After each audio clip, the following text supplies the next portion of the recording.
Russia से कम खरीदेंगे। एक जमाने में रशिया से ज्यादा खरीदते थे, अमेरिका से कम खरीदते थे। तो ये चक्र घूमता रहता है, इसमें कोई किसी को बुरा मानने वाली बात नहीं है। अगर कल पाकिस्तान का बस चले तो पाकिस्तान अपनी फौज के लिए चाइनीज इक्विपमेंट ना खरीदे। आप पूछिए, ये जो भी कहानी आप जेएफ थंडर की सुनाएं, जो भी पाकिस्तानी बच्चों को सुनाएं कि साहब ये जहाज ऐसा है कि बिल्कुल मरीज तक पहुंच जाता है और फिर वापस आ जाता है 5 सेकंड में, ये सब आप कहानियां सुना सकते हैं। पर अगर आप पाकिस्तानी एयरफोर्स से पूछें कि आप जेएफ थंडर चाहिए या आपको F-35 चाहिए, आप इनसे पूछ लीजिए। अब देखिए, आप पाकिस्तान का ही ले लीजिए ना, चाइना आपका बहुत अच्छा दोस्त है ना। आप हथियार को 2 मिनट के लिए बिल्कुल। छोड़ दीजिए, चाइना बहुत अच्छा दोस्त है। आप किसी आम पाकिस्तानी से पूछिए कि तुम्हें हम अपॉर्चुनिटी दे रहे हैं, तुम्हें चाइना की सिटीजनशिप चाहिए या अमेरिका की, आपको लगता है कहां की चूज करेगा? अमेरिका की। भाई अमेरिका तो काफिर है, अमेरिका तो मुसलमानों का कातिल है, चाइना तो यार है, उस पर जानिसार है। तो चाइना की सिटीजनशिप क्यों नहीं लेते? इन्वेस्टमेंट चाइना में क्यों नहीं है इनकी? आप पूछिए इनसे ना। आप सीपैक को छोड़ दीजिए, सीपैक वीपैक तो बहुत बड़ी बातें हैं, कभी और करेंगे। सिंपल सी बात है, आप किसी भी पाकिस्तानी से पूछिए कि आपको सिटीजनशिप कहां की चाहिए, अमेरिका की कि चाइना की, वो चाइना जाना पसंद नहीं करेगा।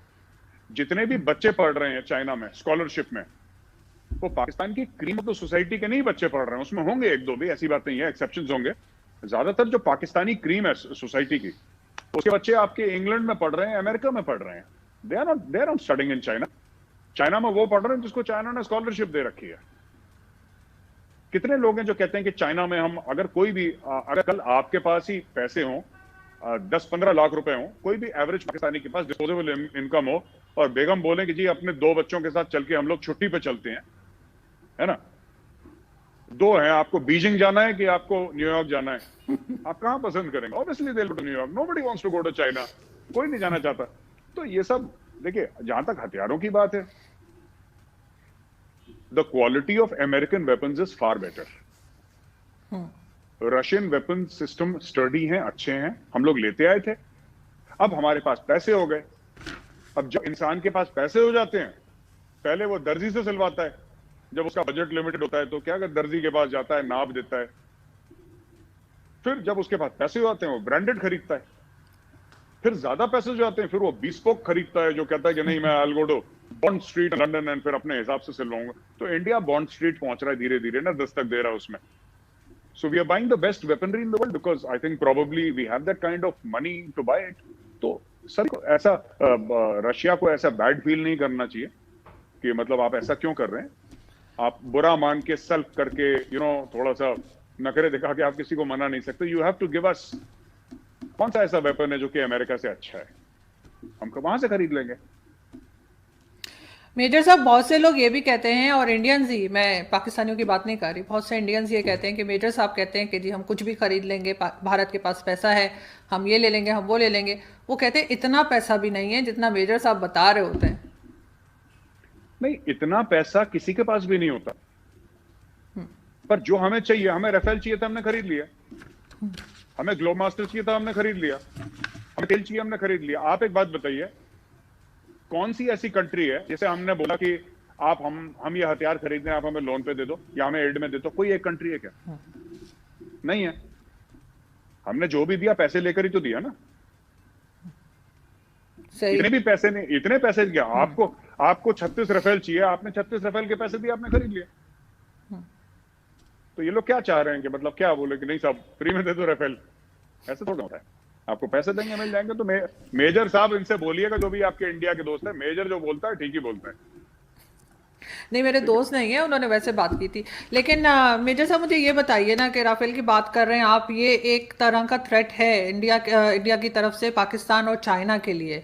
तो यहाँ पाकिस्तान भी कुछ ना कुछ लेता रहेगा, चाहे उसके उस लेवल का ना ले, लेकिन कुछ ना कुछ हथियार और जेट्स लेते रहेंगे।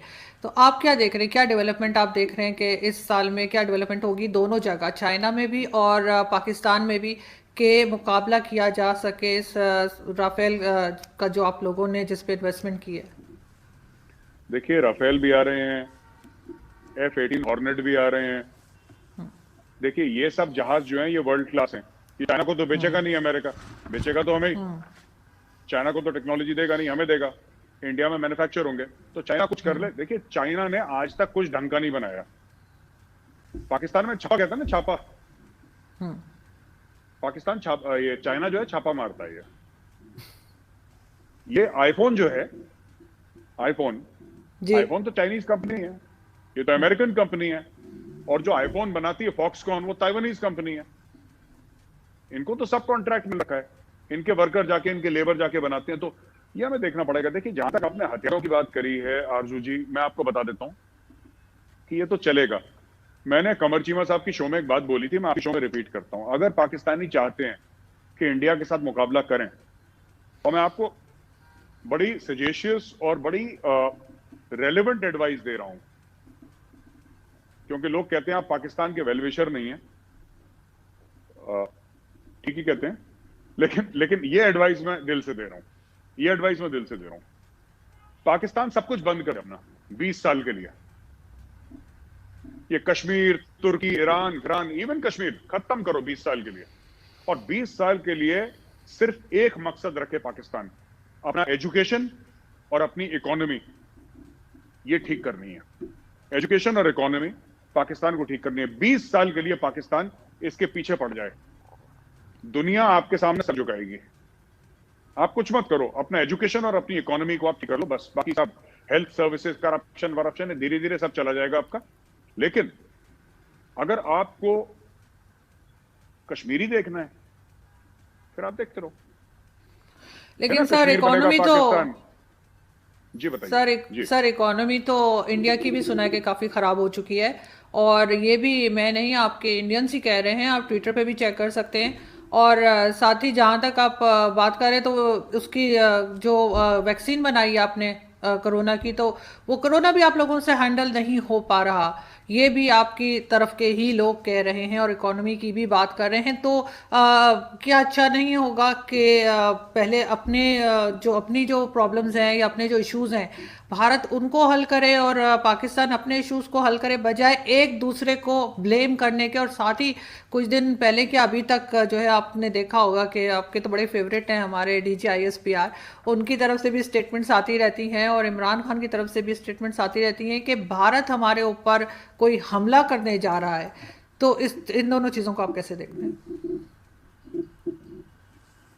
इमरान खान के लिए डायपर खरीद के भेजता हूं मैं यहाँ से, उसको हर समय लगता है कि हमला होने वाला है। DGISPR के लिए भी डायपर भेज देता हूं मैं। पैम्पर बोलते हैं ना आप पाकिस्तान में, पैम्पर दोनों बोलते हैं सर, लेकिन प्लीज क्यों मुझे मरवाएंगे मेरे शो में? नहीं, मैं आपको आरजू जी, मैं आपको एक बात, क्योंकि मुझे हंसी आ जाती है, मेरी इतनी बुरी आदत है हंसने की, और लोग मुझे कहते हैं तुम हंस के, मेजर सब कुछ भी बोल रहे होते हैं तुम हंस रही होती हो। मैंने कहा मैं क्या करूं, मुझे हंसी आ जाती है। आरजू जी, मैं आपको एक बात, थोड़ा संजीदा बात कर लेते हैं। ये जो इंडियंस है ना, सिर्फ इंडियन होना क्वालिफिकेशन नहीं है, गर्व की बात है, लेकिन कोई क्वालिफिकेशन नहीं है। तो इंडियंस कहते हैं इकोनॉमी खराब है, आपको ये देखना है कि उनकी क्रेडिबिलिटी क्या है, उनके वो कौन लोग हैं जो कह रहे हैं, ठीक है, वो देखना है। दूसरी चीज की इंडिया ने कोरोना ठीक तरीके से हैंडल नहीं करा, राइट? तो भाई अगर कोरोना ठीक तरीके से हैंडल नहीं करा, तो दुनिया में कौन सा देश है जिसने हैंडल करा ठीक तरीके से कोरोना? अमेरिका नहीं कर पाया ठीक तरीके से कोरोना। हमारी तो पॉपुलेशन 130 करोड़ है, और चाइना जिसकी हमसे ज्यादा पॉपुलेशन है, जहां से वो कोरोना शुरू हुआ था, वो झूठे हैं, वो WHO की टीम को अंदर ही नहीं घुसने दे रहे, वो कह रहे हैं तो घुसने नहीं देते, हमारा मुल्क है। और ठीक बात है, उनका मुल्क है, they don't allow, it's all right. I mean it's not all right, पर दुनिया क्या कर लेगी? आप क्या कर लोगे चाइना का? कुछ नहीं कर सकते। जब चाइना ने मना कर दिया तुम नहीं घुस सकते, नहीं घुस सकते, एंड ऑफ स्टोरी। तो ये बात है कि देखिए, परफेक्ट सॉल्यूशंस कभी नहीं होते इतने बड़े मुल्क में। इटली इतना छोटा सा मुल्क है, इतना छोटा सा मुल्क है, कितनी इटली की क्या मतलब पॉपुलेशन है? कुछ भी नहीं है इटली की पॉपुलेशन, और फर्स्ट वर्ल्ड कंट्री है, फर्स्ट वर्ल्ड कंट्री है, टॉप फैसिलिटीज है। इटली नहीं मैनेज कर पाया कोविड, इटली परेशान हो गया, इतनी डेथ्स हो गई इटली में कोरोना वायरस से। उनका कोई हेड ऑफ स्टेट पता नहीं कौन रो रहा था, गा रहा था, पता नहीं क्या कर रहा था, वो बड़ा फेमस है, कोई आ रहा था, बड़ा फेमस पर्सन था वहां पे, I don't know whether it was head of state और somebody, I don't remember, but they were breaking down and saying कि we don't know how to handle it. So India में जैसा भी हुआ है अपने हिसाब से हमने ठीक ठाक कर लिया, ऐसी बात नहीं। जहां तक इकोनॉमी की बात है, ऐसा अर्जुन जी की इकोनॉमी एक्सपैंड होती है, इकोनॉमी कॉन्ट्रैक्ट होती है, पर जब तक आपके फंडामेंटल्स ठीक हैं, राइट, जब तक आपके फंडामेंटल्स ठीक हैं तब तक ठीक है, इट्स ऑल राइट। कोरोना के हमारी इकोनॉमी का खास वो है ना, एक खास रूप है, एक खास रंग है हमारा इकोनॉमी का। और बीच में क्या हुआ है कि हमने इतना स्टिमुलस डाल दिया, $300 बिलियन से ज्यादा, तो उसका कहीं ना कहीं तो आपको इम्पैक्ट मिलेगा। जो लोगों के लिए डाला है, जो कोरोना लड़ने के लिए डाला है, ये डाला है, तो मोटा मोटी I think we are not perfect. मैं ये नहीं कह रहा कि इंडिया परफेक्ट है और इंडिया ने सब कुछ ठीक करा, गवर्नमेंट ऑफ इंडिया और मोदी जी ने हर बॉल पे छक्का मारा, ऐसा बिल्कुल भी नहीं है। गलतियां हमसे भी हुई हैं, लेकिन it's all right, it's okay, कर देंगे हम लोग, पहुंच जाएंगे वहां पे, धीरे धीरे पहुंच जाएंगे हम। तो मेजर साहब, और वही पहला सवाल तो आप मिस कर गए हैं, जो मैंने कहा कि प्राइम मिनिस्टर कह रहे हैं कि वहां से हमें बार बार लग रहा है कि कोई अटैक करने के लिए कोशिश कर रहा है इंडिया। तो क्यों ऐसी कोशिश हो रही है अगर उनको ऐसा लग रहा है तो? ये कभी ये नहीं बताते कि कौन कर रहा है कोशिश, कैसे, इनको कैसे पता लगा, ये कुछ नहीं बताते। ये ऐसे बस 7,000 थे, इंडिया ने मार दिया, कैसे आपको पता लगा? कोई इंटरसेप्ट है आपका, कोई टेलीफोन कॉन्वर्सेशन है, कोई प्रूफ है? नहीं, इंडिया ने मार दिया। इंडिया में 60 टेररिस्ट कैंप्स हैं, 59 नहीं है, 61 नहीं है, 60 हैं। मोटे मोटे फिगर बता दिए। इसी तरीके से क्यों इंडिया करेगा? क्यों लग रहा है इनको ऐसा? ऐसे डरते नहीं है, बहादुर बच्चे बनते हैं, शेर बच्चे बनते हैं, ऐसे थोड़ा ना डरते हैं इंडिया कर देगा अटैक। इंडिया क्यों इंडिया कर देगा? आप उनसे बोले बहादुर बच्चे बने, ऐसे नहीं। कोई इंडिया अटैक नहीं कर रहा। इंडिया, हमारे अपने मसले हैं मैम, हमारे अपने मसले, हम अपने मसले ठीक करेंगे, क्या करेंगे इनके पीछे लग रहेंगे अटैक करने के लिए। अच्छा मेजर साहब, आप बहुत एक्टिव हैं ट्विटर पे और सोशल मीडिया पर, सब जगह। तो आपको क्या लगता है कि कितनी ज़्यादा रिस्पॉन्सिबिलिटी होती है किसी की भी कि उधर वो क्या ट्वीट कर रहे हैं या क्या बात कर रहे हैं किसी की भी, चाहे वो कोई हेड ऑफ स्टेट हो या कुछ। अभी आपने देखा होगा कि डोनाल्ड ट्रंप जो है उनका अकाउंट सस्पेंड हुआ था 12 घंटे के लिए, और यही उल्टी सुल्टी ट्वीट्स की वजह से। तो आपको क्या लग रहा है कि ख़ासतौर पे हम लोगों के यहाँ इंडिया पाकिस्तान में जो है वो इस सोशल मीडिया का सही इस्तेमाल हो रहा है या नहीं? देखिए, सोशल मीडिया में आपको बताता हूँ, जो सबसे ज़हीन लोग होते हैं, जो सबसे दानिशमंद लोग होते हैं, वो अखबार पढ़ते हैं, न्यूज़पेपर। थोड़ा सा कम दिमाग वाले टीवी देखते हैं। मैं और जो सबसे नहीं ऐसा नहीं कहूंगा मैं आपको जी। नहीं, मैं बता रही हूँ क्योंकि मैं ज्यादा टीवी से ही न्यूज ले लेती हूँ, अखबार जरा कम ही पढ़ती हूँ। वो मैं पराठा रखने के लिए रखा है मैंने। हाँ, क्योंकि आरजू जी ऐसा भी होता है ना कि अखबार लेट आता है आजकल, न्यूज इमीडिएट जो आ जाती है, अखबार तो अगले दिन आता है। लेकिन अभी भी जो ज़हीन इंटेलेक्चुअल लोग हैं, दानिशमंद लोग हैं, वो एडिटोरियल पढ़ेंगे। ये सब एक बात है। फिर उसके बाद टेलीविजन है, सबसे नीचा दर्जा है सोशल मीडिया का। सोशल मीडिया को आप रेगुलेट नहीं कर सकते जब तक कि आपको ये ना लगे। और सोशल मीडिया, आपने ट्रंप को बंद कर दिया, ट्रंप जैसे 10 और होंगे जो करेंगे। सोशल मीडिया रेगुलेट करना बहुत मुश्किल है, because every person is the editor in chief of his own Twitter handle. वो अपने ट्विटर हैंडल की पॉलिसी खुद ही बनाता है। तो ये थोड़ा मुश्किल है। मुझे लगता है कि थोड़ा सा रिस्पॉन्सिबिलिटी दिखानी चाहिए। आप अपने विचार व्यक्त करें, जो आपकी जिसको कहते हैं इजहार राय, वो बहुत जरूरी है, करना भी आपको चाहिए। लेकिन अगर मैं बोलूं कि कि सब कुछ जिसको खुला ही खेल करना है, तो ये तो गलत है, क्योंकि there should be some this thing that नुकसान ना पहुंचे किसी को। लेकिन वही चीज है जी, वही चीज है जैसे आप बात कर रहे थे मेजर साहब कि न्यूज़पेपर बाद में आता है और न्यूज़ सारा दिन 24 घंटे चल रही होती हैं, तो वो हमें टीवी से मिल जाती हैं, तो इस वजह से शायद मैं टीवी ज़्यादा देखती हूँ। लेकिन बात चीज़ें ऐसी होती हैं जैसे बजट स्पीच, वो कभी समझ नहीं आती जब तक कि आप उसको दूसरे दिन पेपर में ना पढ़ें। लेकिन आपको लग रहा है जो नए नए स्टूडेंट्स आ रहे हैं, जो नए लोग आ रहे हैं, सोशल मीडिया बहुत ज़्यादा इस्तेमाल कर रहे हैं, जो कि भारत में भी बहुत ज़्यादा यूज़ किया जाता है। आपको लगता है कि कुछ चेक एंड बैलेंस होना चाहिए, कि कुछ किसी तरीके से जो है वो होना चाहिए कि स्टूडेंट्स जो हैं वो सही न्यूज़ ले रहे हैं, सही न्यूज़ दे रहे हैं, कुछ थोड़ा बहुत होना चाहिए कंट्रोल या नहीं? क्योंकि अगेन मैं वही चाइना का नाम, खैर चाइना में तो बिल्कुल ही बंद है, और पाकिस्तान में भी बहुत दफ़ा ये बात होती है कि जी हम चेक करेंगे, हमें तो आजकल रोज़ मैसेजेस आते हैं कि जी इस तरह की न्यूज़ ना लगाएं, और एक बाकायदा एक यानी डिपार्टमेंट की तरफ से न्यूज़ चल रही होती है व्हाट्सएप पे ना, या उस पर वैसे एसएमएस आता है। तो इस तरह की कोई चीज़ है भारत में जिससे आप ये चेक करें कि आपके स्टूडेंट्स और आपकी जो नई जनरेशन है वो इस चीज़ को